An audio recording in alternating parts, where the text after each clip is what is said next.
영국의 자연사 박물관에는 머리는 말의 모양이고 꼬리는 새의 꼬리로 된 모형의 동물이 세워져 있다고 합니다. 그런데 그 동물 모형의 작품에는 제목이 붙었는데요, 기회라는 이름이 붙여져 있다고 합니다.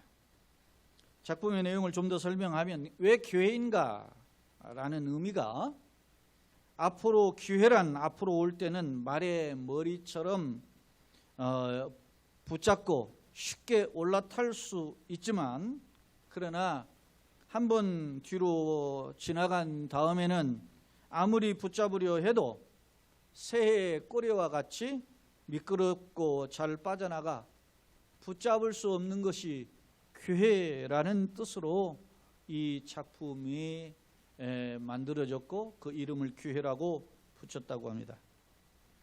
사랑하는 성도 여러분, 영국의 설교의 아버지로 알려져 있는 찰스 스펄전 목사님이 있는데요, 이 스펄전 목사님이 은혜란 무엇인가에 대해서 이렇게 정의했어요. 은혜는 쇳물과 같아서, 그러니까 용광로에 달궈진 쇳물이라는 거예요. 쇳물과 같아서 씻기 전에 틀에 담아야지 씻고 나면 아무리 힘을 써도 소용이 없다라고 말했습니다. 그렇습니다. 잘 용광로에 달궈진 쇳물을 부을 때는 그 틀에 잘 들어가서 아름다운 틀로 일어납니다. 하나님의 은혜가 우리에게 쏟아질 때 우리가 마음밭에 아멘으로 화답할 때 그 은혜가 임하는 줄로 믿습니다. 그러나 쇳물이 식어지면, 은혜가 식어진 사람의 모습은 어떻게 해요? 돌처럼 단단한, 쇠처럼 단단한 그런 강팍한 마음이 돼서 말씀을 던져줘도 그냥 밖으로 내팽개쳐 버린다는 사실입니다. 오늘 주일 낮 예배, 그리고 주일 오후 예배, 내일 저녁 영상으로 진행되는 수련회 예배에 3시간에 걸쳐서 이사야 성경의 말씀을 통해서 역경의 때에 우리가 과연 하나님의 은혜를 덧는 비결은 무엇인가에 대해서 말씀을 상고해 보고자 합니다. 이 기간 주시는 말씀이 우리에게 은혜와 우리의 마음속에 감사와 기쁨과 열정으로 살아나는 통로가 되기를 예수님의 이름으로 축원합니다. 특별히 이번 기간 이사야 성경을 통해서 주시는 하나님 말씀이 우리 모두가 소위 은혜의 열차에 올라타고 소위 말하면 기회의 말에 올라타는 그런 계기가 되기를 간절히 소원합니다. 이사야 성경은 시기적으로 볼 때 북왕국 이스라엘, 남왕국 유다로 나눠졌었는데, 북왕국 이스라엘이 기원전 722년경에 저 북쪽의 세계 최강의 아시리아라고 하는 나라에 의해서 멸망을 당했습니다. 그 멸망을 당할 때에 남쪽의 유다의 왕이 히스기야였는데요, 바로 이쯤에 오늘 이사야 성경이 기록되고 증거되고 전달되었음을 알 수 있습니다. 단지 기록된 것이 아니라 이사야 성경은 예언의 선포잖아요. 하나님의 뜻을 전달하는 선포라 말입니다. 그러니까 이 이사야 성경이 특히 히스기야 그 이전에 아하스부터 주어진 말씀인데, 그 폭발적으로 히스기야 왕 시절에 이사야 선지서가 증거되었음을 알 수 있어요. 우리가 지금 40장의 말씀 보는데 사실 37장, 38, 39장 보면 히스기야의 이야기가 기록되어 있어요. 당시 히스기야 시대에 아수르가 쳐들어와 가지고 아수르의 18만 5천 명 군대가 몰살당하는 그 장면이 나오잖아요. 그리고 또 히스기야가 병들었다가 간절히 기도하니까 15년 생명을 연장받는 장면이 이사야에 앞서 이게 지금 39장에 나와 있음을 알 수 있단 말입니다. 그런 배경 가운데 오늘 이 40장이 와 있음을 알 수 있어요.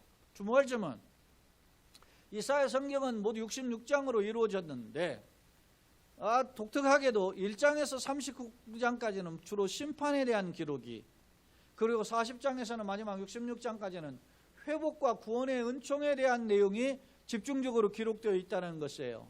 그래서 신학자들은 성경이 66권으로 되어 있을 뿐만 아니라 구약 39권, 신약 27권이 되어 있는데 마치 이사야 성경은 신구약을 요약한 성경이고 특히 이사야 성경의 39장은 구약을 그리고 나머지 40장에서 66장까지 신약을 예표한다 이렇게 주장하는 학자도 있다라는 점입니다.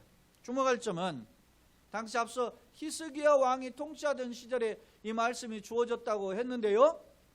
당시 이스라엘의 영적이고 도덕적인 상황은 어땠는가? 영적으로는 우상 숭배에 가득해서 타락한 시점이었고 육적으로 도덕적으로 보면은 퇴폐와 향락에 빠져 있었던 시대예요.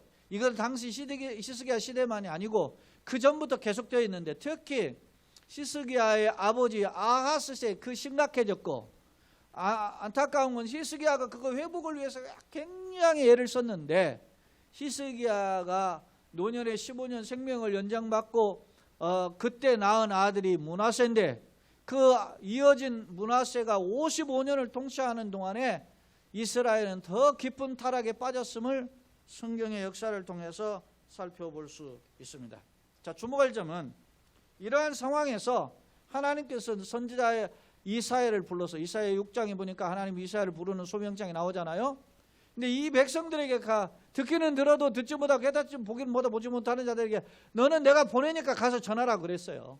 그래서 이사야 선지자가 와서 말씀을 선포하게 되는데 주목할 점은 오늘 이사야 40장에도 보니까 하나님 이사야 선지자를 통해서 이 백성들에게 외치라 선포하라 그렇게 명령하고 계심을 살펴볼 수 있습니다. 사랑하는 여러분, 그렇다면 도대체 하나님께서 선지자 이사야를 통해서 외치라 명령하셨는데 도대체 외치라는 말씀이 무슨 내용을 외치라고 하셨을까? 오늘 제목을 역경의 때 성도는 무엇을 외쳐야 할까 이렇게 제목을 잡아봤는데 결론적으로 이야기하면 하나님의 은혜를 외쳐야 되는 줄로 믿습니다. 하나님은 선지자 이사야를 통해서 하나님의 은혜가 부어지니까 그 은혜를 외치고 그 은혜를 외침을 통해서 백성들이 깨닫게 하고 그 백성들이 그 은혜의 외침을 마음으로 믿음으로 영접하기를 원했던 것입니다. 할렐루야. 그렇다면 하나님은 은혜의 회복의 은혜를 외치라고 했는데 회복의 은혜가 과연 뭘까? 저는 오늘 1절로 11절 말씀을 크게 세 가지로 간략하게 요약해 보고자 합니다. 제가 오늘 살펴볼 말씀은 오늘 낮 시간이지만 40장 전체를 다 살펴볼 텐데 그 중에 이 1절로 11절에는 하나님이 외치라는 메시지 중에 세 가지가 있으면 알 수 있어요. 첫 번째, 자 40장 1절로 2절 말씀을 읽어보겠습니다. 너희 하나님이 이르시되 너희는 위로하라. 내 백성을 어떻게 해요? 위로하라. 거듭거듭 말씀하지 반복해서 너는 예루살렘의 마음에 닳도록 말하며 그것에게 어떻게 했어요? 외치라. 그 노역의 때가 끝났고 그 죄악의 사함을 받았느니라. 그의 모든 죄로 말미암아 여호와의 손에서 벌을 배나 받았느니라 할지라 하시니라. 하나님이 선지자 이사야를 통해서 외치라고 했는데 뭘 외치라는 겁니까? 너희 복역의 때가 끝났고 죄 사함을 이제 입었다라고 선포하라는 말씀입니다. 여러분요, 복역의 때가 뭡니까? 노역의 때라고 이렇게 번역이 되는데 이 복역의 때가 뭐예요? 포로로 잡혀가는 것입니다. 포로로 끌려가는 것. 여러분 지금 아직 이스라엘 백성이 바벨론에 끌려가지 않았어요. 지금 북왕국이 아수르에 멸망했지만 아직 남왕은 살아 있어요. 그런데 하나님은 선지자 이사야를 통해서 하나님이 경고하시는 것. 너희 이스라엘 남쪽 유다도 장차 어떻게 해? 바벨론이라는 나라, 아수르가 아닌 또 다른 나라인 바벨론에 의해서 끌려가고 포로로 끌려갈 것이다. 이렇게 선포한 거예요. 그런데 여러분요, 얼마나 그 선포의 메시지, 그 멸망의 경고의 메시지 사람들이 이렇게 두려웠겠어요. 그때 두려워하는 그들에게 하나님의 위로의 메시지를 전한 거예요. 뭘 외치라고 했습니까? 아까 위로하라 그랬잖아요.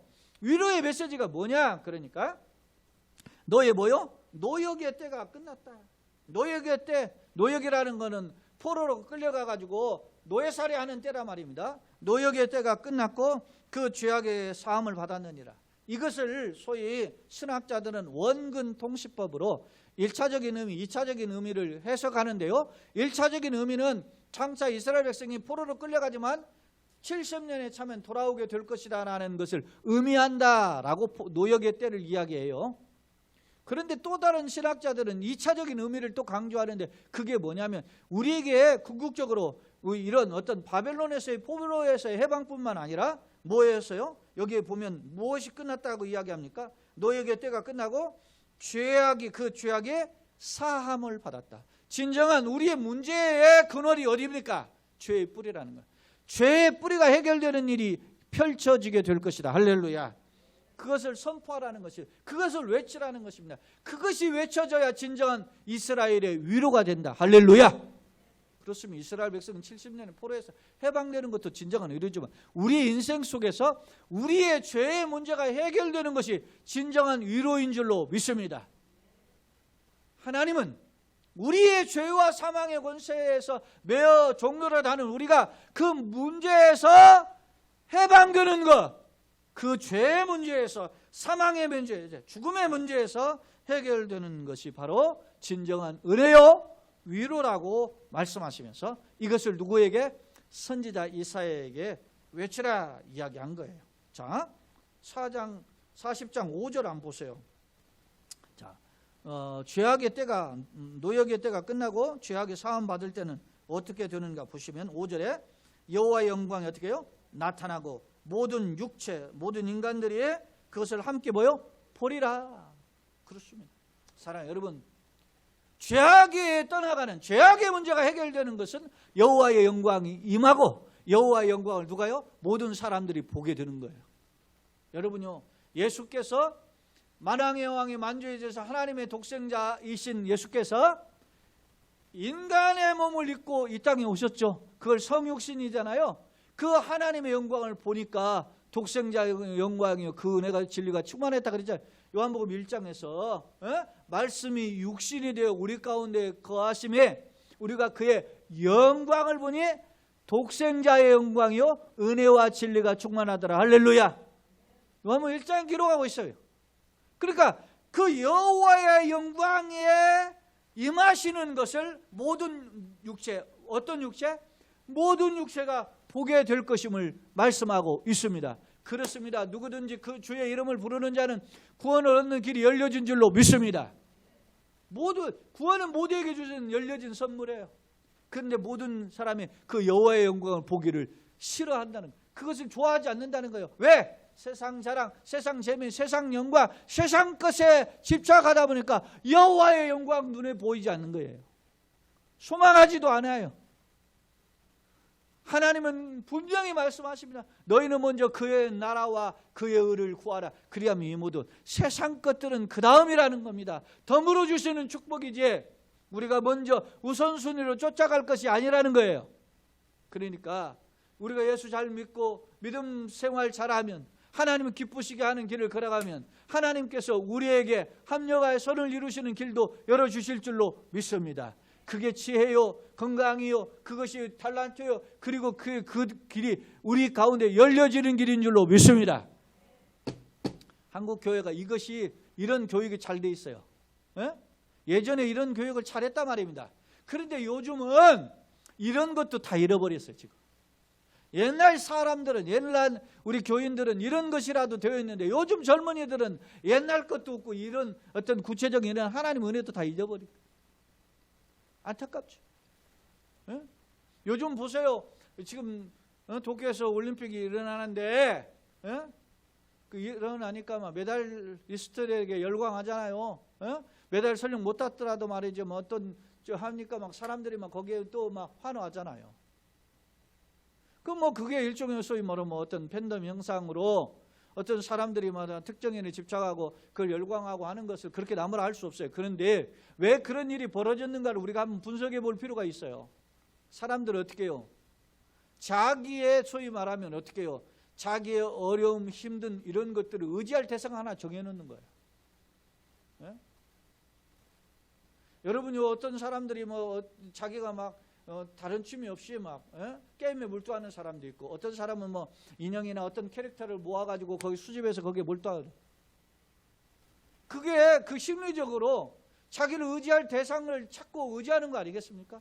어떤 뭐 무비 스타라든지 스포츠 스타라든지 연예인이나 이 사람들 쫓아가는 이유가 다 그런 하나의 모습이에요. 그것이 이제는 어떻게 해요? 예전에는 특정인들에게만 나타났어요. 운동선수라든지 아니면 연예인들 이렇게 나타났는데 요즘 어떻게 해요? 정치인도 나가잖아요. 그러니까 뭐 노사모, 박사모, 무슨 뭐 뭔사모, 뭔사모가 나오잖아요. 여러분 제가도 지난번에도 이야기했지만 문재인 대통령을 막 열광해서 지지율이 아직도 지금 뭐 마지막 5년 차에 들어갔는데도 40%대까지 유지하고 있는데 그 대단한 거잖아요. 근데 그 사람이 뭐 예를 들어서 한 2, 3년 지나고도 문재인 그럴 것 같아요? 잊혀진 거야. 에? 인간은 이렇게 소위 말하면 어떻게 해요? 얄팍한 거예요. 특정을 좋아하다고 조금은 좀 지나버리는 거예요. 물론 다 그렇진 않거든요. 일부는 또 여전히 지지하겠지만. 그러나 여러분요, 세상은 다 사그라지고 세상 것은 다 없어지지만 하나님의 영광은 영원히 지속될 줄로 믿습니다. 다시 말하면 유한한 것에 집착하지 말고 무한한 것, 불변한 것을 찾아가는 것이 신앙이라 말이에요. 오늘 너의 노역의 때 그 죄악이 사함을 받았다라고 하는 것을 오늘 외치라 이렇게 이야기하는 거예요. 사랑하는 성도 여러분, 지금 우리가 살고 있는 시대가 역경의 시대가 분명합니다. 그런데 이 역경의 때 여호와의 영광을 바라보며 그리고 우리의 문제를 우리 삶을 짓누르는 이 죄와 사망의 권세를 물리치는 진정한 승리를 맛보는 저와 여러분 되시길 예수님의 이름으로 축원합니다. 자, 1절로 11절의 두 번째 외쳐야 할 것은 뭐냐면 6절로 8절 말씀을 한번 읽어보겠습니다. 너와 이 성을 아수르 자 6절 8절 말하는 자여 소리여 이르되 외치라 대답하되 내가 무엇이라 외치리까 하니까 이르되 모든 육체는 뭘? 풀이요 그의 모든 아름다운 들의 꽃과 같으니 풀은 마르고 꽃의 시듬은 여호와의 기운이 그 위에 붐이라 이 백성은 실로 풀이로다 풀은 마르고 꽃은 시드나 우리 하나님의 말씀은 영영이 서리라 하라. 이렇게 외치라는 거예요. 뭐라고 외칠까요? 그랬더니 이렇게 외치라는. 자, 외치는 내용이 뭐요? 모든 육체는 뭐요? 풀이다. 그리고 그 육체의 영광은 뭐요? 꽃과 같다. 아름다움이 영광이에요. 이게 소위 그 영광이라고 이게 소위 아름다움인데 이 아름다움이라는 이 표현이 인간의 최고로 드러나는 가치를 말하거든요. 근데 그것이 꽃이라면 풀의 꽃이라면 그 풀과 꽃은 어떻게 해요? 시드면 곧 시들어버린다. 사랑하는 여러분, 고대 근동지방 특히 이스라엘 지방에서는 이런 태양빛이 강렬하니까 섭씨 30, 40도 이렇게 가니까 막 계속 날마다 그렇게 고온에 되니까 어떻게 해요? 이 풀들이 막 무럭무럭 자라는 거예요. 풀만 심으면 한두 달 되면 막 그냥 한 2m까지 자라버리고 그러는 거예요. 겨자씨가 대표적인 예 아닙니까? 그런데요, 이렇게 자란 풀도 사막의 열풍이면 금방 말라 비틀어요. 그러니까 이스라엘 백성들이 잘 아는 거예요. 이 풀이 막 무성하게 자라고 꽃이 피지만 결국 어떻게 해요? 금세 말라 비틀어질 수밖에 없는 것이 이 풀에 불과하다라는 거예요. 그런데 하나님은 선지자 이사야를 통해서 너희 모든 육체는 뭐가 같다? 풀과 같다. 풀은 뭐요? 시들고 꽃은 시들게 되지만 그러나 반대로 하나님의 말씀, 여호와의 말씀은 어떻게 해요? 영영이 서리라. 그러니까 유한한 것과 영원한 것을 대조하면서 우리가 무엇을 바라보아야 되는가에 대해서 오늘 지혜로운 인생의 선택을 교훈하고 있음을 알 수 있습니다. 사랑하는 성도 여러분, 인생에 가지고 있는 인간의 재능, 지식, 건강, 물질 이런 세상 권력과 어떤 자랑들은 화려한 데 보이지만 다 잊혀져요. 잠시 있다가 사라질 일시적인 것에 불과하다는 것입니다. 그러나 반대로 하나님의 말씀 어떻게 해요? 우리가 보기에는 말씀 별것도 아닌 것 같은데 하나님의 말씀 현재는 없어지겠거나 예수님 말씀은 이제 여호와 율법은 1.16도 없어지고 다 이루잖아요. 여러분이 히브리서 4장에서 보면은 하나님 말씀 살았고 운동력에 있어 좌우의 어떤 날성건보다 열애하여 흥과 영과 가져가 골수를 찔러 쪼갠다 그랬어요. 생명의 말씀 달고 오묘한 말씀인 줄로 믿습니다. 그 말씀이 변함없이 우리 가운데 있게 될 것임을 이야기해요. 대주적이잖아요. 풀은 마르고 그 인간의 그 모든 육체의 영화는 시들게 되지만은 하나님의 말씀은 영원히 불변하시는 진리임을 이야기해요. 그리고 그 진리가 천지가 없어져도 그 진리는 다 이루게 되는 것이 하나님의 약속이요 선포인 줄로 믿습니다. 사랑하는 성도 여러분, 오늘 나는 과연 무엇을 붙잡고 있는가? 연하고 일시되고 사라질 인간의 육체에 전념하고 있지는 않는가? 우리는 말이죠, 세상 자랑에 시들지 않습니까? 그래요, 뭐 열광하는 거예요. 막 일일비에 운동도 뭐 잘하고 골 넣고 막 하다가도 뭐 지니까 어제는 속상하더라고, 축구가. 저도 말이지 6대3으로 지니까. 미련이 있지만 그래 잘 졌다. 잘 졌다고 쉽게 안 나와. 근데 내가 이렇게 속상했는데 배구가 막 질 듯 해가지고서는 막 매치 포인트 한 점 남겨놓고 일본한테 이제 일본이 한 점 따면 끝나는 상황인데 말이지, 독점 듀스를 가더니 역전을 해버려가지고서는 우리가 어제 이겼어요. 내가 막 춤추고 난리했어. 내가 그랬어. 아우, 머스마들은 다 뭉개가지고 말아먹었는데 어제는 여자가 이겨가지고서는 위로지. 웃자고 하는 이야기지만 사랑하는 여러분, 세상의 재미는 일희일비하는 것이 인생의 모습인 줄로 믿습니다. 때로는 여러분들이요 그런 것이죠. 인간만사 뭐라고? 세웅지마야. 예? 어느 날 북방에서 말이 한 마리 와가지고서 그걸 얻었잖아요. 야, 횡재했다. 사람들이 부러워요. 야, 저 사람 말 한 편 얻었어.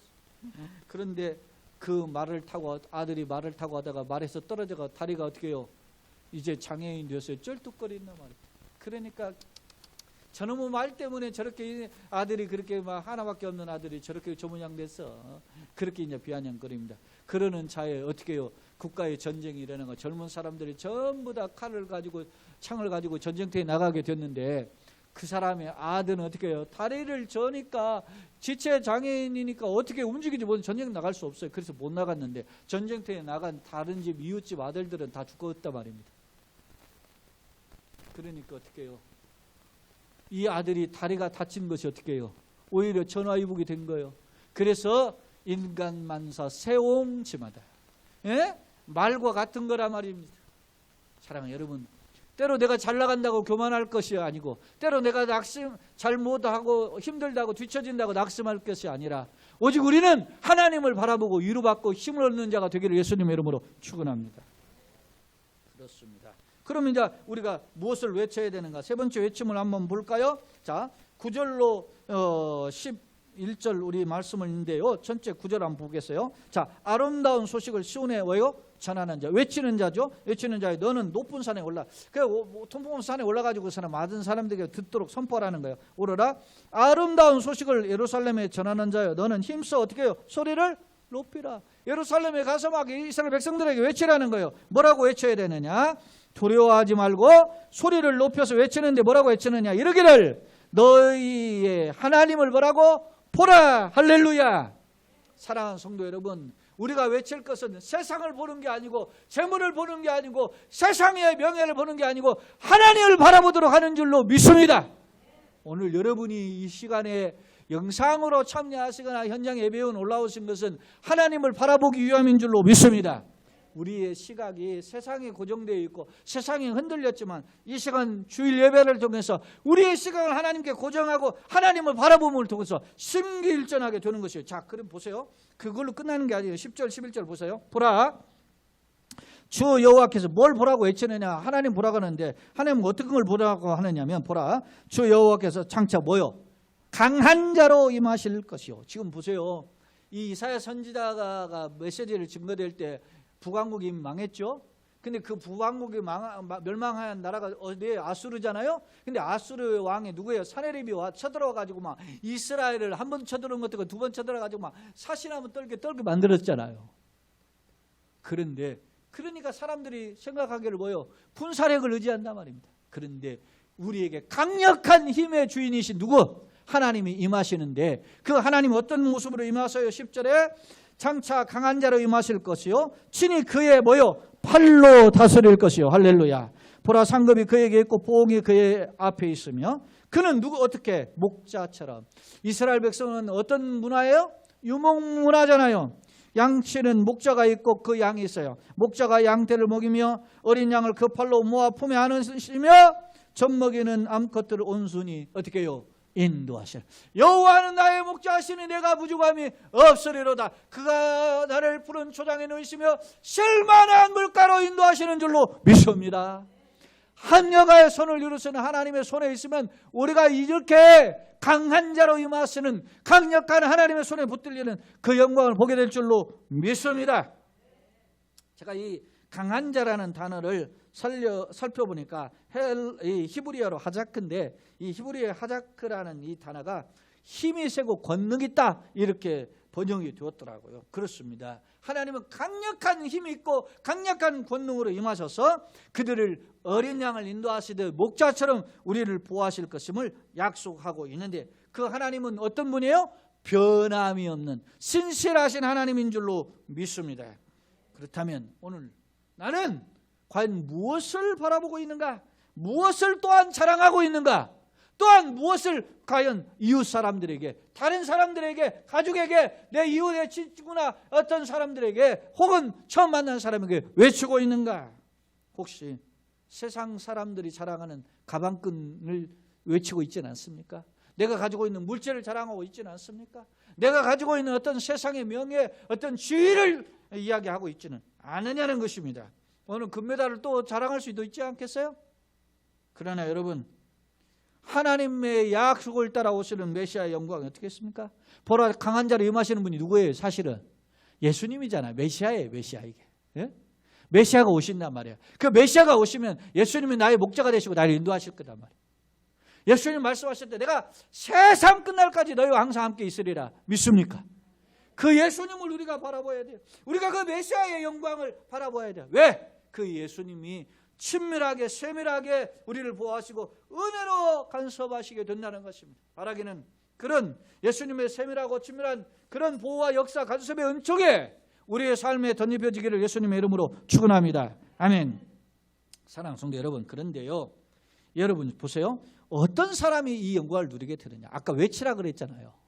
오늘 제목을 역경의 시대에 무엇을 외쳐야 될까? 우리 세 가지를 외치라 그랬죠? 우리가 뭘 외쳐야 됐어요? 우리가 죄악의 때가 끝났다, 노예의 때가 끝났다를 외쳤어요. 그리고 어떻게 했어요? 인간은 뭐예요?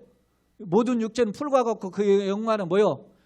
풀의 꽃과 같다. 인간이 어떤 존재인가를 깨달아야 된다는 걸 외쳤어요. 세 번째, 이제는 하나님의 메시아의 영광에 강한 자로 임하시게 된단 말이에요. 그걸 외쳐야 되는데 이 영광을 과연 누가 누리느냐? 중요한 것은 아까 은혜를 받아야 된다 하잖아요. 기회를 우리가 잡아야 되잖아요. 그럼 어떤 자가 누릴 수 있는가? 문제는 많은 사람이 하나님의 은혜, 하나님의 복, 하나님의 기회를 외치면서 그 비결을 모른 채 살고 있다는 거예요. 자, 한번 보세요. 오늘 우리가 읽진 않았는데 12절에 보니까 보세요. 이런 표현이 있어요. 누가 손바닥으로 바닷물을 어떻게 헤아렸으며, 그 다음에 어떻게 해요? 뼘으로 하늘을 쟀으며 땅의 티끌을 되에, 우리 이제 되 있잖아요. 돛박 있죠? 돛박에 담아 보았으며 접시 저울로 산들을, 막대 저울로 언덕을 달아보았느냐. 예? 여러분이 이렇게 산을 저울로 탈 수 있어요? 근데 그걸 탈 수 있는 분이 누구예요? 하나님이라는 거죠. 예? 자, 여기 보면 12절에 그랬지만 15절에 보세요. 자, 하나님께서는 어떤 분이, 하나님 어떤 분이냐 보세요. 하나님에게는 그는 하나님이죠. 하나님에게는 열방의 통의 한 방울 뭐요? 물과 같다. 예전에 그 챌린저 호인가를 타고 우주 그 왕복선 챌린저를 타셨던 그 미국의 그 우주 항해사가 밖에 우주선을 타고 밖에 나가니까 지구가 초록색 물 한 방울 같이처럼 보이더라고요. 초록색 물 한 방울. 예? 열방 모든 나라는 물통에 있는 물에 한 방울 물에 불과하다는 거예요. 하나님에게는 그래서 그에게는 하나님이잖아요. 하나님에게는 열방 모든 나라가 물 한 방울에 불과하다는 거예요. 물 같고 저울의 작은 뭐가 같아?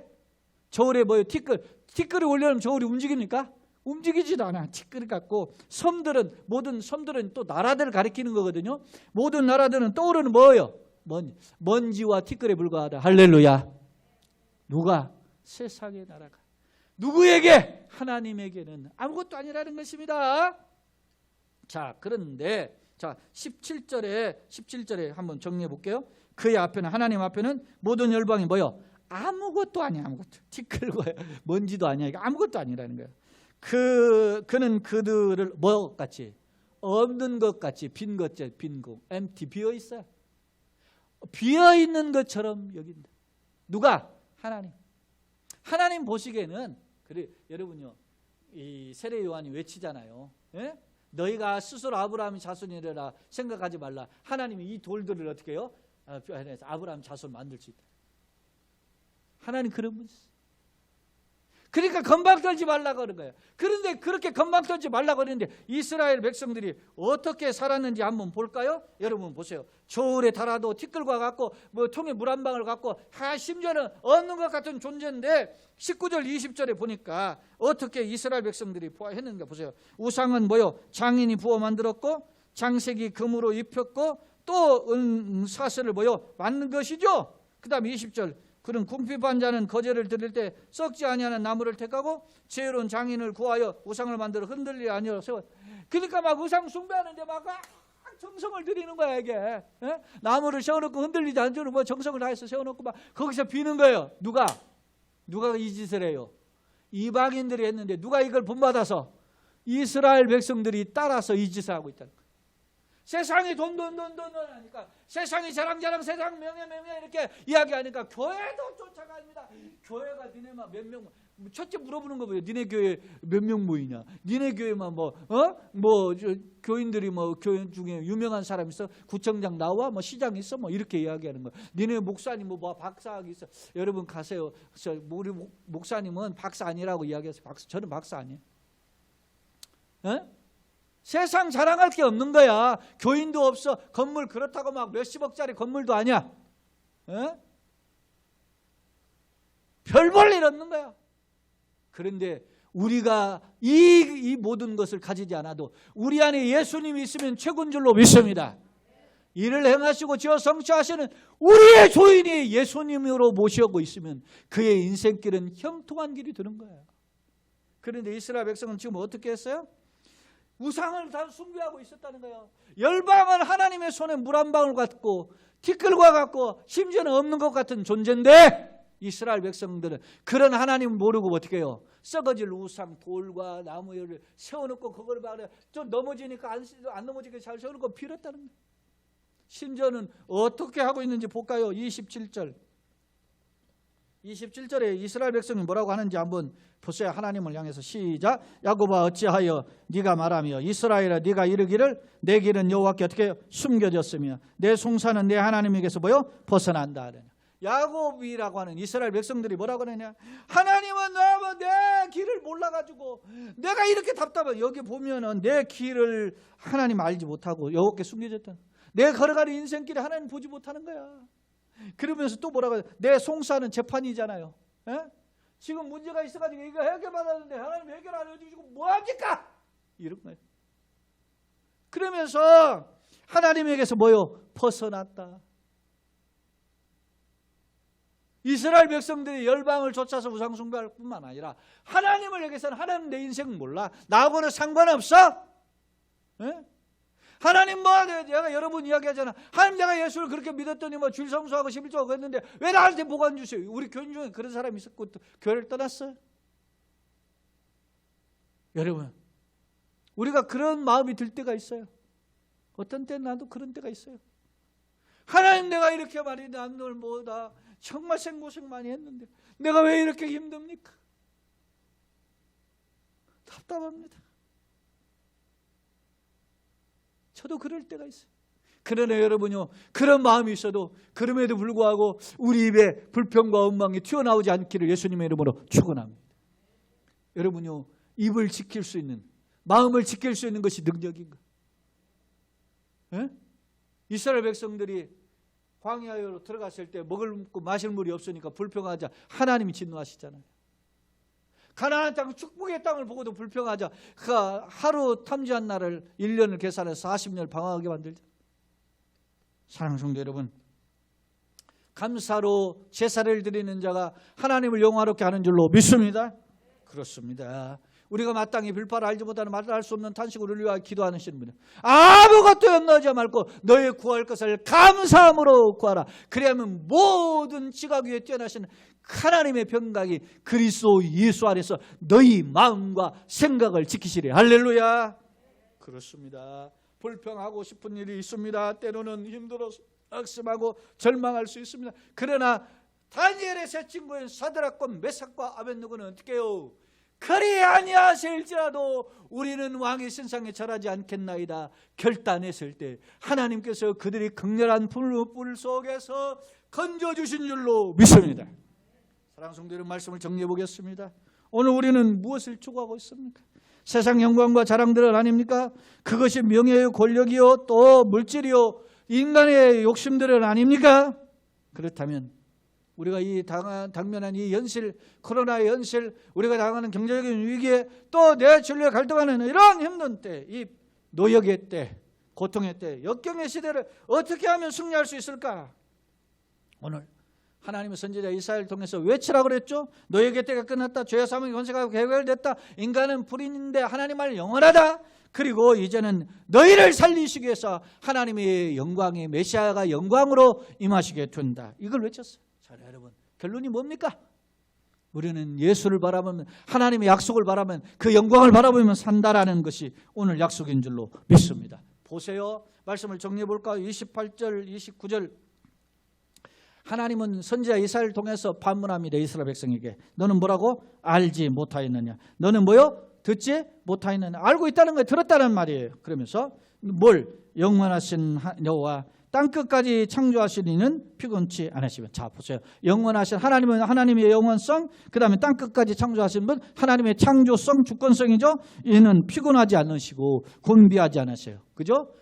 능력이 어떻게 해요? 무한하시다는 말입니다. 절대 능력의 하나님, 그냥 곤비하시며 명철이 어떻게 해요? 한이 없으려 지혜 전지전능하신 하나님. 그리고 그 다음에 29절 피곤한 자에게 뭘 줘요? 능력을 주시고 무능한 자에게 뭐요? 힘을 더하시나니. 할렐루야. 이런 하나님입니다. 그러면 그런 하나님이 무능한 자, 연약한 자에게 힘을 공급하시고 능력을 다하시면 어떤 결과가 벌어지는가? 보세요. 마지막 30, 31절. 자, 소년이라도 피곤하고 곤벽하고 장정이라도 넘어지는 이 세상이지만은 그러나 오직 여호와를 어떻게 해요? 앙망하는 자에게 새 힘을 얻으리니 독수리가 날개치며 올라감 같을 것이요 다른 박쥐라도 곤비하지 아니하겠고 걸어가도 피곤치 아니하는 길이 열리는 줄로 믿습니다. 그렇습니다. 역경의 시대에 승리하는 비결은 현실을 붙잡고 일일비하는 것이 아니라 오직 하나님의 약속 임재하신 예수님 메시아의 영광을 바라고 나아가면 그 하나님이 우리를 이끌어 가시는 줄로 믿습니다. 우리가 무더위로 힘듭니다. 코로나로 어렵습니다. 그리고 경제적인 문제로 전전긍긍합니다. 진로의 문제로 힘들어합니다. 사람들과의 관계 때문에 힘들어하는 것이 현실입니다. 이 불투명한 미래로 힘들어합니다. 우리가 살아가는 시대, 제가 오해도 설명하겠지만 우리 살아가는 시대를 뭐라고요? 약육강식, 생존 경쟁, 적자 생존 이런 불확실성인 시대에, 이런 시대에 우리가 무엇을 붙잡는가? 잠시 있다 사라질 것이 아닌 영원한 하나님의 말씀을 붙잡고 다시 일어서서 주님의 약속 가운데 서는 저 여러분 되시기를 원합니다. 특별히 이 말씀이 외쳐지고 내 자신에게 외쳐지고 내 가족에게 외치고 내 주변에 외쳐져서 나도 살고 우리 가족도 살고 교회도 살고 우리가 만나는 자도 살리는 축복의 통로로 살아가는 저와 여러분들 되시기를 예수님의 이름으로 축원합니다. 아멘.